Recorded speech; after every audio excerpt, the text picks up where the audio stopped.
উন্মাদনা লেখিকা কায়নাত খান কবিতা পর্ব ৭। নারী কিসে আটকায় ছলনায় নারীজাতি ভয়ঙ্করী, নারীর ফাঁদে পড়েছে যেজন, নিঃস্ব হয়ে মরেছে সেজন। সিগারেট ধোঁয়া উড়াতে উড়াতে ফোনে থাকা আনন্দের ছবিগুলো দেখে দেখে কথাগুলো বলতে থাকে অভি। তার চোখ জোড়া অসম্ভব লাল, হয়তো আজও কোকেন টেনেছে সে। এতিম ছেলেটি কোকেন, মদ, বাবাসহ অনেক কিছুই সেবন করে থাকে। যার পরিবার নেই তাকে থামাবে কে? কার এত দায় পড়েছে? অভির চারপাশে গোল হয়ে বসে থাকে তার সাঙ্গপাঙ্গরা। তারাও দু একটা কোকেন টেনেছে বটে, তবে খুব বেশি নেশা করেনি, কারণ বারণ রয়েছে যে। অভি প্রায় সময় অতিরিক্ত নেশা করে ভুলভাল কাজ করে বসে, তারপর পুলিশে আটকও হয়, কিন্তু কয়েক ঘন্টার মধ্যে ছাড়াও পায়। এর প্রথম কারণ হলো দাদা সাহেব, আর দ্বিতীয় কারণ হলো এমপি নওয়াজউদ্দিন। তাদের দুজনের সমস্ত কালো অধ্যায়গুলো অভি হ্যান্ডেল করে, যার ফলে বেশিক্ষণ তাকে থানায় আটকে থাকতে হয় না। সে নেশা করলেও বাকিরা করে না, এটাই এখানকার নিয়ম। নেতাদের চোরাচালান থেকে ড্রাগ পাচার সবকিছুই চলে অভির কন্ট্রোলে, কিন্তু সে এখনো মাফিয়া জগতে তেমন একটা নাম করে উঠতে পারেনি। এর প্রধান কারণ হচ্ছে নামের আগে খুনির ট্যাগ না পাওয়া। আন্ডারওয়ার্ল্ডে একটি রুলস রয়েছে, যার নামের আগে যত খুনের সংখ্যা তার দখলে তত বেশি ক্ষমতা, যার ফলে কালো দুনিয়ায় অভিনামটি তেমন জাগ্রত নয়। তবে সে কালো দুনিয়া বর্তমানে চলে দাদা সাহেবের হুকুমে। এতে অনেক এমপি মন্ত্রীরাও জড়িত, কিন্তু তাদের নীতিবাক্যের ফলে ভেতরের কালো দুনিয়ার খবর চাপা পড়ে যায়। এত এত খুন গুম হয়তো ঠিকই, কিন্তু বিচার হয় না। আর এসবের বিচার না হওয়ার একমাত্র কারণ হচ্ছে উপর পদে থাকা এসব মন্ত্রী মিনিস্টাররা। লোক দেখানোর গ্রেপ্তার হয় ঠিকই, কিন্তু বিচার হয় না, যার পুরোপুরি সুযোগ লুফে নেয় দাদা সাহেব। পুরো বাংলাদেশে কালো দুনিয়া চলে দাদা সাহেবের হুকুমে, তবে তার নিচে অগণিত লোক রয়েছে যারা পুরো দেশে নিজেদের সিস্টেম বজায় রাখে। হয়তো তারা আম জনতার মতোই দেখতে, তাই আমরা বুঝতে পারি না কে কেমন, কার মনে কি চলে। নেশাগ্রস্ত অভি হুট করে উঠে বসে। আজ নেশার মাত্রা তুলনামূলক একটু বেশিই ছিল বোধ হয়। পা দুটো তার টলমল করে এদিক ওদিক চলে যেতে থাকে।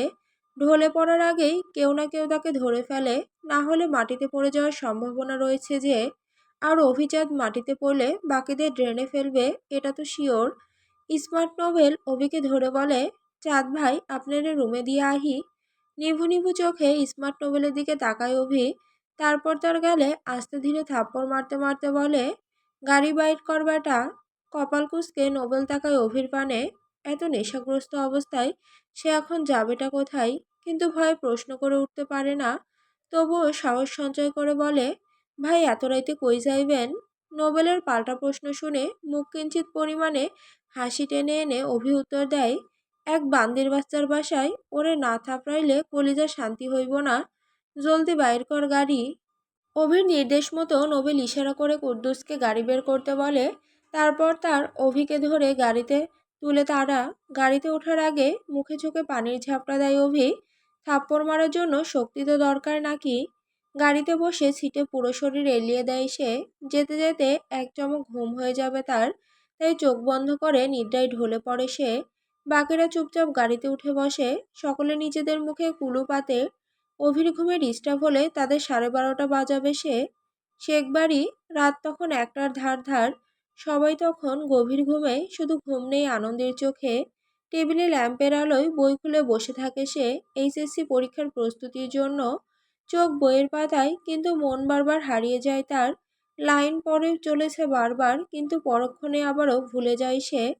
তবুও নিজেকে জোর করে পড়ায় মন বসাতে চায় আনন্দেই। মাঝে মাঝে বাবার ঋণের কথা মনে পড়ে বুকটা ভারী হয়ে ওঠে তার। তাদের ব্যবসা ছোট ছিল, কিন্তু সৎ ছিল। এত ঋণ কখনোই ছিল না তার বাবার। কাপড়ের ব্যবসা বাড়ানোর স্বপ্নে আজমল শেখ নতুন এক বড় ডিল নেয়, যেখানে অভিলোকেরা ক্রেতা সেজে আসে। প্রথমে তারা অগ্রিম টাকা দিয়ে বিশ্বাস অর্জন করে, বড় অর্ডারের লোভ দেখায়, তারপর ভুয়া কাগজে সই করিয়ে নেয়, যেখানে অঙ্কটা আসল টাকার কয়েক গুণ বেশি দেখানো হয়। ডেলিভারির দিন ইচ্ছে করে পণ্য রিজেক্ট করে দেয়, দোষ চাপায় শেখ সাহেবের ওপর। একই সাথে বাজারে তার নামে গুজব ছড়িয়ে দেয়, খারাপ মাল, প্রতারণা। ব্যবসার সুনাম একদিনেই শেষ। ব্যাংকের পুরনো লোনগুলো হঠাৎ চাপ তৈরি করে, যেন সব একসাথে ভেঙে পড়ে তার ওপর। সবশেষে পাওনাদার সাজিয়ে লোক পাঠায় অভি, যারা টাকা চাইতে এসে পরিস্থিতি উত্তপ্ত করে তোলে। সব কিছুর আড়ালে দাঁড়িয়েছিল অভি, নীরবে হিসাব করে পুরো পরিবারটাকে নিজের ফাঁদে ফেলতে।